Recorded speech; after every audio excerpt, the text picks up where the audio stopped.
সঙ্গীন প্রণয়াশক্তি পর্ব সংখ্যা ১০। লেখনীতে সুরায়া রাফা। গল্প পাঠে আমি অরোরা ইসলাম। ফকফকে পরিষ্কার আকাশ আর রৌদ্রোজ্জ্বল দিনের আগমনের বার্তা নিয়ে সূচনা হয়েছে আরও একটি সুন্দর সকালের। আজকের আবহাওয়াটা প্রাণ জোড়ানো মতোই সুন্দর। চারিদিকে তাকালেই কেমন মন ভালো হয়ে যায়। কুসুম গরম সূর্যকিরণ আর ভোরের বাতাস গায়ে মাখতে আজ বহুদিন বাদে ফ্রন্ট ইয়ার্ডের বেঞ্চিতে বসে পড়েছে কৃতিক। দুহাত মুষ্টিবদ্ধ হয়ে আছে, কফির কাপ আর আইপ্যাড। তবে আপাতত আইপ্যাডে চোখ নেই ওর, বরং দুচোখ নিষ্পলক বিচরণ করছে চারিদিকে সবুজে ঘেরা অরণ্যে। কোনোদিন দেশে ফিরবে না বলে বছর তিনেক আগেই ছোট মোটো একটা আধুনিক ডুপ্লেক্স বাড়িটা কিনেছিল কৃতিক। তখন কি আদৌ জানতো যে ৩ বছরের মাথায় এসে ওর অষ্টাদশী পিচ্চি এলোকেশি এই বাড়িতে প্রথম পা রাখবে, দিনরাত যাপন করবে? জানলে হয়তো বাড়িটাকে মন মতো ঢেলে সাজাতে পারত। অরুর তো আবার হ্যালো কিটি খুব পছন্দ। বাড়িটা হ্যালো কিটি থিমে তৈরি করলে কেমন হতো? কথাটি ভাবতে ভাবতে এক মনে হেসে ওঠে কৃতিক। ঠিক তখনই ওর আজগুবি ভাবনা সুতো ছিঁড়ে যায় সামনের ফ্রেঞ্চ গেট থেকে আসা কলিং বেলের টিংটং আওয়াজে। কে এসেছে দেখার জন্য কৃতিক উকি দিতে যাবে, তার আগেই মেইন ডোর খুলে বেরিয়ে আসে অরু। তারপর ফ্রন্ট ইয়ার্ড পেরিয়ে সোজা এগিয়ে যায় গেটের কাছে। অরুর পরনে ছিল হোয়াইট পিঙ্ক কম্বিনেশনের সিল্কের পাজামা। রেশমের মতো হাঁটু অবধি লম্বা চুলগুলো ছিল পুরোপুরি বাঁধনহারা। অরুর পরনে নিজের কিনে দেওয়া পাজামা দেখে কৃতিকের বেশ ভালো লাগলো। এই প্রথম কৃতিক কারো জন্য কোনো কিছু নিজের হাতে কিনেছে। অরু আজ আবার সেটা পরেছেও। ভালো লাগারই কথা। এই তো কালকেরই ঘটনা। সন্ধ্যাবেলা ভার্সিটি থেকে ফিরে একাই খুঁড়িয়ে খুঁড়িয়ে গাড়ি থেকে নেমেছিল অরু। তবে গাড়ি থেকে নামতেই খুব বড়সড় একটা ঝটকা খেয়ে অগত্যায় বিস্ময়ে আপনা আপনি দু ঠোঁট আলাদা হয়ে গিয়েছিল ওর। এই বাড়ির গ্যারেজে এখনো আসা হয়ে ওঠেনি অরুর, আজকেই প্রথম ছিল। তাই কৃতিকের যে এত এত রাইডিং বাইকের কালেকশন আছে সেটা ওর অজানাই ছিল। পুরো গ্যারেজ ৪ চাকা বলতে একটা মার্সিডিজই রয়েছে কেবল। বাকি সব নামি দামি ব্র্যান্ডেড বাইক কালেকশন। অরু মনে মনে ভাবল, এটাকে কোনো বাইকের শোরুম বললে মন্দ হবে না বইকি। চারিদিকে চোখ বুলালে অরু যখন অবিশ্বাসের নজরে কৃতিকের পানে চাইল, কৃতিক ওর মুখের ভঙ্গি তখনও খুব স্বাভাবিক। ও নিজের হাতে আঙুলের চাবির রিংটা ঘুরাতে ঘুরাতে গ্যারেজ থেকে বেরিয়ে যেতে যেতে বলল, গাড়িতে একটা প্যাকেট আছে, নিয়ে যাস। অরু ভুরুকুটি করে শুধায়, কার প্যাকেট? আমার? কৃতিক না ঘুরেই জবাব দিল, তো কার? কিন্তু আমার জন্য হঠাৎ? কৃতিক হাঁটার গতি থামিয়ে প্রথমে নাক টেনে বুক ভরে বাতাস নেয়। অতঃপর বলে, তুই ঘুমালে যে অর্ধনগ্ন হয়ে থাকিস সেটা আদৌ জানিস? কি? লজ্জার বিরক্তের চরম সীমানায় গিয়ে শব্দটা উচ্চারণ করলো ওরু। কৃতিক আবারও স্বস্থানে দাঁড়িয়ে থেকে বেশ সাবলীল ভঙ্গিতে বলল, আমি তো জানি। আর তাছাড়া আমার আমানতের খেয়ানত করার কোনো অধিকার তো তোর নেই। তাই ঢেকে রাখার ব্যবস্থা করেছি মাত্র। সময় হলে নিজের জিনিস নিজে ঠিক করে বুঝে নেব। তখন আর তোকে জ্বালাতে আসবো না। নিজের হাত দিয়ে ঢাকবো সবটা। আর দরকার পড়লে, বাক্যটা কেন যেন শেষ করল না কৃতিক, বরং তাড়াহুড়ো করে অরুর সামনে থেকে চলে গেল। আমানত, খেয়ানত কিংবা কৃতিকের ঘোরানো পেঁচানো কথা কোনোটাই তখন আর মাথায় ঢোকেনি অরুর। ও তো সেলফ উপহারটুকু গ্রহণ করেছে। একটা না দুটো নয়, পুরো ১০টা কালারের ১০টা পায়জামা ছিল প্যাকেটে। দেখে বোঝা যাচ্ছিল পাজামাগুলো খুব দামি। গায়ে চড়লে কেমন চোখ ভার হয়ে ঘুম চলে আসে। কালকের কথা আজও মনে করে মুখের কোণে আঙুল ঠেকিয়ে ঠোঁট কামড়ে একমনে হাসছে কৃতিক। আশ্চর্য, মনে মনে ভাবছে, সত্যি যদি দিশেহারা হয়ে কাল কিছু করে বসতাম, অধিকার খাটাতে গিয়ে দূরত্বের প্রাচীর ভেঙে ফেলতাম, তাহলে কি খুব বেশি বাড়াবাড়ি হয়ে যেত?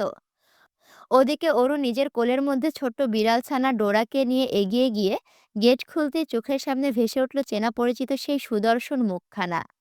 তবে এই মুখটা অরুর থেকে বেশি অনুর পরিচিত। অরু এক পলকে ওপর থেকে নিচ পরখ করে নিল তার। একগুচ্ছ শুভ্র রঙা টিউলিপ হাতে নিয়ে ফর্মাল গেটআপে দাঁড়িয়ে আছে প্রত্যয়। চোখে অপরিবর্তিত চিকন ফ্রেমের চশমা। দেখে তো মনে হয় পাওয়ার আছে। প্রায় কয়েক মিনিট বিনা বাক্যে অতিবাহিত হয়ে যায়, তবুও অরুর ধ্যান ভাঙল না। তাই অরুর দিবাস্বপ্নকে বাস্তবে ফিরিয়ে আনতে হাত নাড়িয়ে ডেকে উঠল প্রত্যয়, হ্যালো। তৎক্ষণাৎ ধ্যান ভেঙে গেল অরুর। সচকিত হয়ে বলল, হ্যাঁ, আপার কাছে এসেছেন তাই না? আপা বাসাতেই আছে, আসুন আসুন।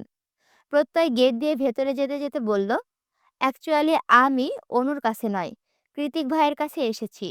কিছু ফাইলের আর্জেন্ট সিগনেচার লাগতো। ও, ওই তো ভাই।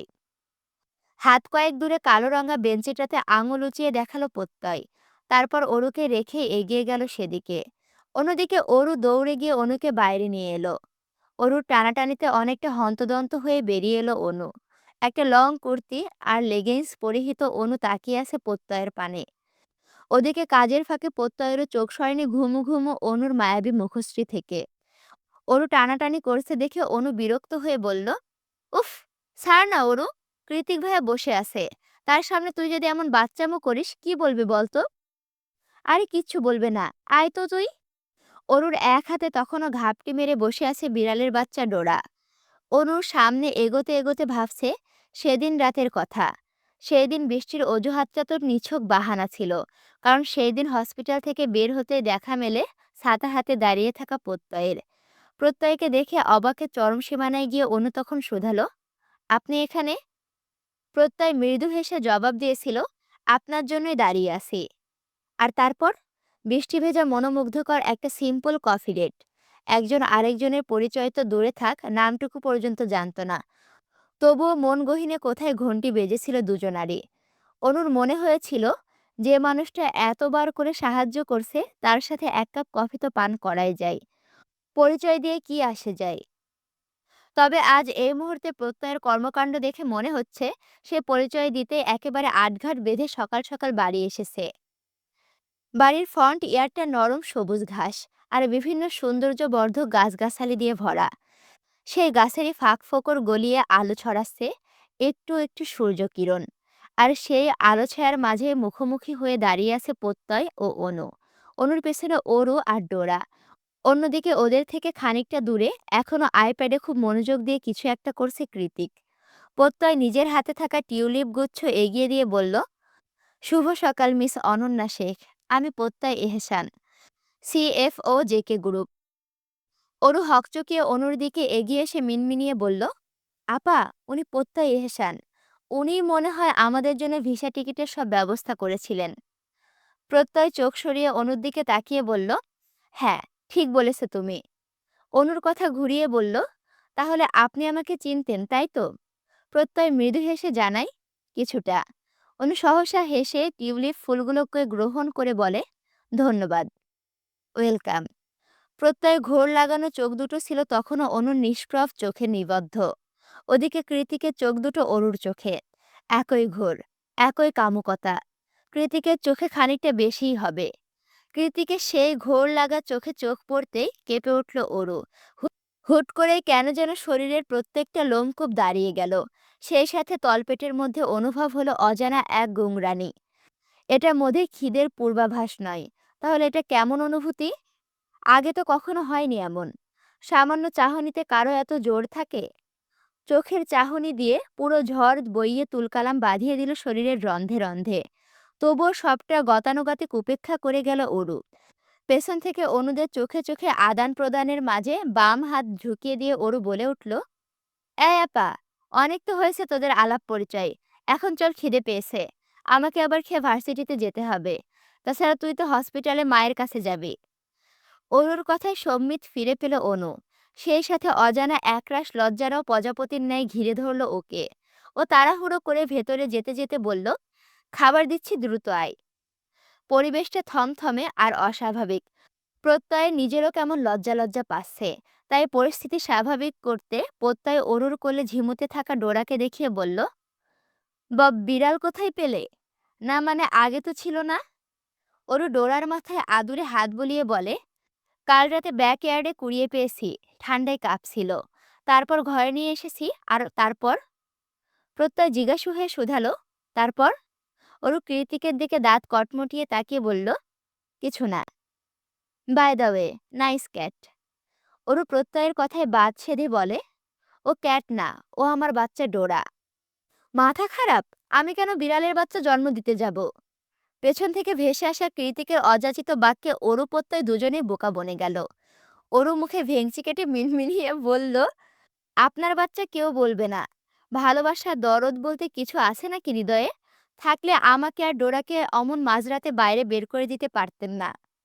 ওর ভাবনার মাঝে কৃতিক ওদের কাছে এগিয়ে এসে আইপ্যাড অরুর দিকে এগিয়ে দিয়ে বলল, অরু, এটা নিয়ে ভেতরে যা। আমার প্রত্যয়ের সাথে কিছু পার্সোনাল কথা আছে। অরু ঠোঁট উল্টে ভেতরে যেতে আইপ্যাডটা খুলে দেখতে লাগলো। আর প্রথমে যেটা সামনে আসলো সেটা অডিও বুক, হান্টিং অ্যাডলিন। বইয়ের নামটা দেখে চোখ মুখ কুঁচকে গেল অরুর। মিনমিনিয়ে বলল, উনি হান্টিং অ্যাডলিনের মতো ডার্ক রোমান্টিক বই পড়েন? ইউ, তার মানে কি উনি এইসব বেপরোয়া হিরোদের মতো অতিরিক্ত রোমান্টিক? হাই হাই, ওনাকে সামলাতে তো ওনার বইয়ের ১২টা ১৩টা বেজে যাবে।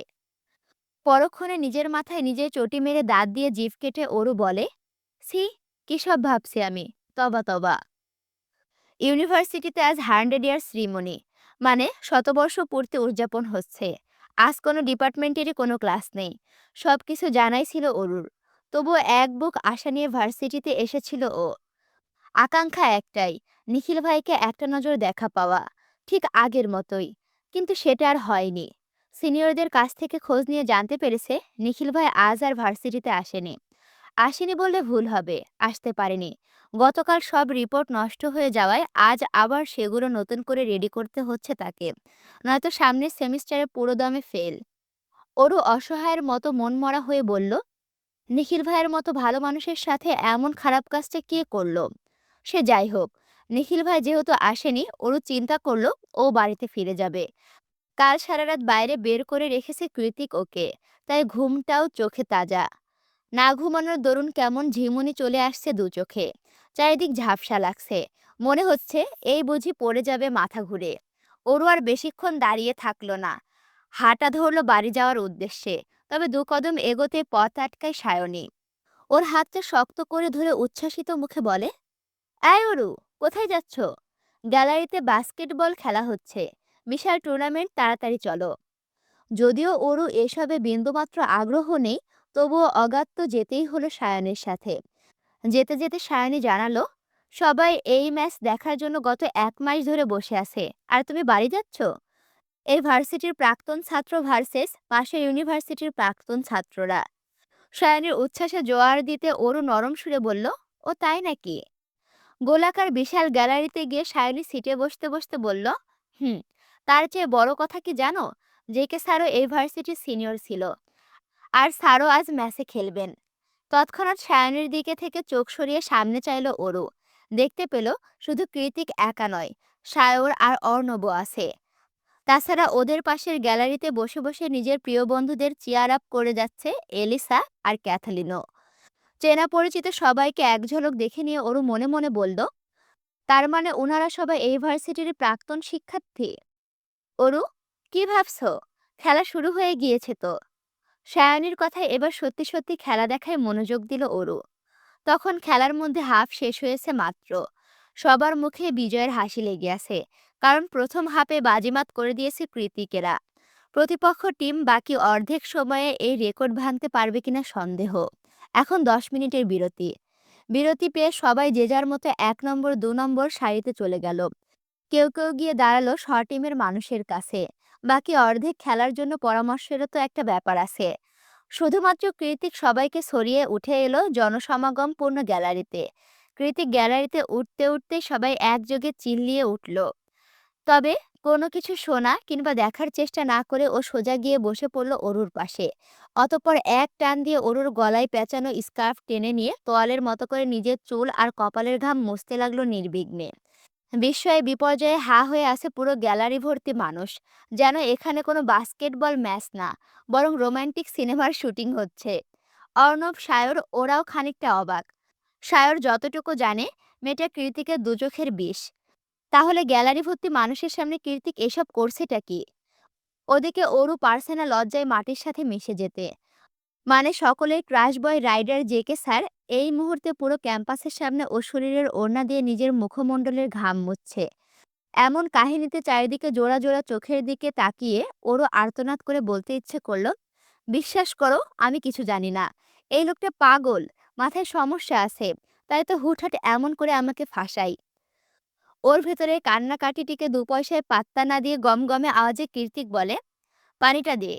ওরও এদিক ওদিক তাকিয়ে বলে, আমারটা খাবেন? এখানে আর কেউ আছে? অরু দ্রুত এদিক ওদিক না সূচক মাথা নাড়িয়ে ব্যাগ থেকে বের করে মামপটটা এগিয়ে দেয়। কৃতিক এক নিঃশ্বাসে পুরো পানিটা শেষ করে আবারও নেমে যায় গ্যালারি থেকে।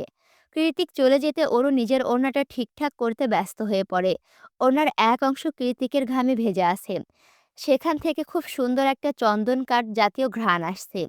ঘ্রাণটা কিসের ভালোভাবে বোঝার জন্য ওরও ওড়নাতে নাক ছোঁয়ালো। হ্যাঁ, যা ভেবেছিল তাই। স্যান্ডালউড পারফিউমের একটা মাতাল করা সুবাস। গন্ধটা নাকে লাগতে অজানা শিহরণে শরীর ছেয়ে গেল অরুর। তখনই অপর পাশ থেকে কর্কশ আওয়াজ ভেসে এলো সায়নীর। তুমি জেকে স্যারকে চেনো? না, না মানে, হ্যাঁ মানে। অরু চোরের মতো মুখ কাচুমাচু করছে। দেখে সায়নী বলল, কি না মানে হ্যাঁ মানে করছো? চিনে থাকলে বলো।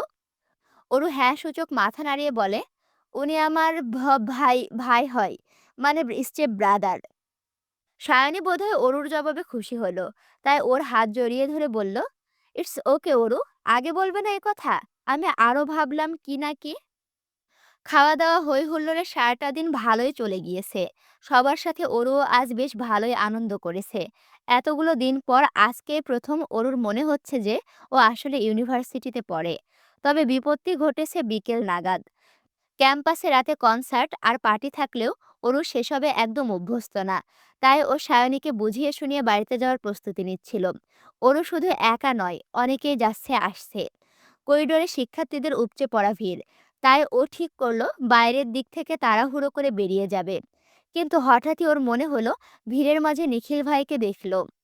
নিখিলকে দেখা মাত্র ওরও আনমনে বলল, আশ্চর্য, নিখিল ভাই সারাদিনে ভার্সিটিতে এলো না, আর এখন সন্ধ্যা এই বেলায় এলেন। আর সাথে ওটা কে? ওরও দূর থেকে আরেকটু ভালোভাবে পরখ করে ওনাদেরকে দেখল। হাজারো ভিড়ের মাঝে এক বিদেশিনীর কোমরে হাত রেখে তার সাথে হাসাহাসি করতে করতে এদিকে এগিয়ে আসছে নিখিল ভাই। দেখলে মনে হবে তারা জনম জনমের প্রেমিক যুগল। তবে এখন আর অরুর থেকে খুব বেশি দূরে নেই তারা, বরং অনেক কাছেই। হুট করে তখন অরুর কি হলো কে জানে। চক্রাকার ঘুরতে থাকা বলয়ের মতো ঘুরছিল ওর মাথাটা। চোখের সামনে সুবিশাল ক্যাম্পাসটাকে মনে হচ্ছিল মহাবিশ্বের সব থেকে অন্ধকারতম ব্ল্যাক হোল। ক্ষণিকের মধ্যে মানুষের গিজ গিজ হাসাহাসি কথার বহর সবকিছু ছাপিয়ে কর্ণকহরে বেজে উঠল ঝিন ধরা এক বিরক্তিকর আওয়াজ। আর তারপরে হুট করে মাথা ঘুরে ওখানে অচেতন হয়ে পড়ল ক্লান্ত পরিশ্রান্ত বাঙালি মেয়ে ওরু। দীঘল কালো নজর কাড়া ফ্রেঞ্চ বেনুনিটা তখন মাটি ছুঁই ছুঁই প্রায়। তবে মাটি আর ছুঁতে পারল না। তার আগেই ওকে শক্ত বাহুডোরে আবদ্ধ করে নিল নিখিল। জনসম্মুখে হুট করে এমন একটা ঘটনা ঘটে যাওয়ায় এই মুহূর্তে মোটামুটি ক্যাম্পাসে সবাই অরু আর নিখিলকে ঘিরে ধরেছে। সবার চোখের দৃষ্টি আবর্তিত হয়ে আছে অজানা কৌতূহল দ্বারা। সবার মুখে একটাই প্রশ্ন, কি হলো মেয়েটার? নিখিল যখন অরুকে কোলে তুলে কেবল দাঁড়িয়েছে, ঠিক সেই মুহূর্তে ভিড়ের মধ্য থেকে কেউ বলে উঠল, ডোন্ট টাচ হার। ভেলভেট মেঘের ন্যায় স্মুথ কণ্ঠস্বর। তবে প্রতিটা শব্দতেই উপচে পড়ছে অগাধ কর্তৃত্ব। যেন ওর কোনো একান্ত প্রয়োজনীয় জিনিসকে অন্য কেউ হাত দিয়ে ছুঁয়েছে। অজ্ঞাত কণ্ঠস্বর শুনে ভিড়ের মাঝে উকি দিল নিখিল। তৎক্ষণাৎ এগিয়ে এসে শিকারী বাজ পাখির ন্যায় নিখিলের হাত থেকে ছো মেরে অরুকে নিয়ে নিল কৃতিক।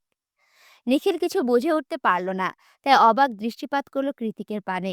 তবে কৃতিকের দৃষ্টি ছিল গভীর আর অগ্নিস্ফুলিঙ্গ এর মতোই জলজলে, যেন চোখ দুটো দিয়ে ভস্ম করে দেবে নিখিলকে। কৃতিকের মুখের ওপর কথা বলা তো দূরে থাক, ওর চোখের দিকে কয়েক সেকেন্ডের বেশি তাকিয়ে থাকতে পারল না নিখিল। অজান্তে শুষ্ক ঢোক গিলে চোখ নামিয়ে নিল নিচে। ভার্সিটিতে ইমার্জেন্সি ট্রিটমেন্টের জন্য যে ক্লিনিক থাকে, তারই একটা কেবিনের ছোট্ট করিডোরে দাঁড়িয়ে আছে কৃতিক। পরনে কনুই অবধি হাতা গুটানো সাফেদ শার্ট আর ব্ল্যাক ডেনিম। মাথার লম্বা চুলগুলো এলোমেলো হয়ে পড়ে আছে কপালে। ফর্সা মুখটা জিদের তোপে টকটকে লাল হয়ে আছে। এই মুহূর্তে ওকে উদ্ভ্রান্তের মতো ছন্নছাড়া লাগছে। কৃতিক যখন করিডোরের দেওয়ালে হেলান দিয়ে বুকের ওপর দুহাত ভাঁজ করে নিষ্প্রভ চোখে কেবিনের দিকে তাকিয়েছিল, ঠিক তখনই হন্তদন্ত হয়ে ছুটে আসে সায়র। কৃতিকের মুখোমুখি হয়ে দাঁড়িয়ে উদ্বিগ্ন হয়ে প্রশ্ন ছুড়ে বলে, কি হয়েছে অরুর? ঘুম আর খাওয়া দাওয়ার অনিয়মের জন্য প্রেসার ফল করে সেন্সলেস হয়ে গিয়েছেন। কৃতিকের নির্লিপ্ত জবাব। সায়র ওর দিকে তিরস্কার করে হাসল। তারপর তাচ্ছিল্যের ধ্বনিতে বলল, সিরিয়াসলি জেকে, মাত্র এই কয়েকদিনে মেয়েটাকে টর্চার করে আধমরা বানিয়ে ফেললি? তোর অত্যাচারের মাত্রা এত বেশি ছিল যে মেয়েটা ক্যাম্পাসের মধ্যে সেন্সলেস হয়ে গিয়েছে। ভাব তো তুই কতটা জঘন্য। আচ্ছা, এই পিচ্চি মেয়েটার সাথে তোর কিসের এত শত্রুতা বলতো আমায়? তাছাড়া যেভাবেই হোক না কেন, ও তো তোর বোন নাকি? সায়র কথাটা বলতে বাকি। শক্ত থাবা সায়রের কলারটা চেপে ধরতে দেরি হলো না কৃতিকের। বোন কথাটা শোনা মাত্রই দগ্ধ গলিত লাভা যেন হিড়হিড় করে ছড়িয়ে পড়ল কৃতিকের মাথার মধ্যে। ও করিডোরে বিপরীতে দেওয়ালে সায়রকে চেপে ধরে দাঁত দিয়ে দাঁত পিষে বলল, খবরদার সায়র, ওকে আমার বোন বলবি না। ও আমার বোন নয়। নিজ বোনের জায়গায় ওর চেহারাটা আমি দুঃস্বপ্নেও ভাবতে পারি না। আমার কাছে ও পৃথিবীর সব থেকে ইম্পর্টেন্ট। ও আমার কি সেটা আমি নিজেও জানি না। তবে এইটুকু জানি, বাকিটা জীবন ওকে ছাড়া আমি দম নিতেও ভুলে যাব। সায়র চোখ বড় বড় করে অবাক দৃষ্টিতে তাকিয়ে আছে কৃতিকের বিভর্ষ মুখের পানে। ঠিক তখনই অন্য দিক থেকে আগমন ঘটে নিখিলের। কৃতিক এক পলক নিখিলের দিকে তাকিয়ে সায়রকে বলল, ওটাকে এক্ষুনি বিদেয় কর। সায়র সামনের দিকে যাচ্ছে ঠিকই, তবে ওর মনে চলছে অন্য কিছু। আজ সায়র উপলব্ধি করলো ওর ধারণা সম্পূর্ণ ভুল। কৃতিক ওরকে সবচেয়ে বেশি অপছন্দ নয়, বরং উন্মাদের মতো পছন্দ করে। এই পছন্দকে কি নাম দেওয়া যায়? শুধুই আসক্তি, নাকি সঙ্গীন প্রণয় আসক্তি? আসসালামু আলাইকুম এভরিওয়ান, কেমন আছো তোমরা সবাই? তোমাদের জন্য একটা গুড নিউজ নিয়ে আসছি। কাল থেকে ইনশাল্লাহ একটা ভিডিওর মধ্যে ২টা করে পর্ব দিব। তোমরা যদি এইরকম ভিডিও পেতে চাও, অবশ্যই কমেন্ট করে জানাও। একটা ভিডিওর মধ্যে যদি ২টা করে পর্ব দিই তাহলে কি হবে জানো? খুব দ্রুতই আমাদের সঙ্গীন প্রণয়াসক্তি উপন্যাসটা শেষ হয়ে যাবে ইনশাআল্লাহ। তাহলে আমরা নতুন আরেকটা উপন্যাস শুরু করতে পারবো। তোমরা যদি এইরকম ভিডিও পেতে চাও তাহলে অবশ্যই কমেন্ট করে জানাও। আর ভিডিওতে লাইক করতে যেন ভুলো না। দেখা হচ্ছে পরবর্তী ভিডিওতে। দেখা হবে কি করে? তুমি তো আমার চ্যানেলটি এখনো সাবস্ক্রাইব করোনি। তাড়াতাড়ি সাবস্ক্রাইব করো। না হলে কিন্তু পরবর্তী ভিডিওতে দেখা হবে না। আল্লাহ হাফেজ।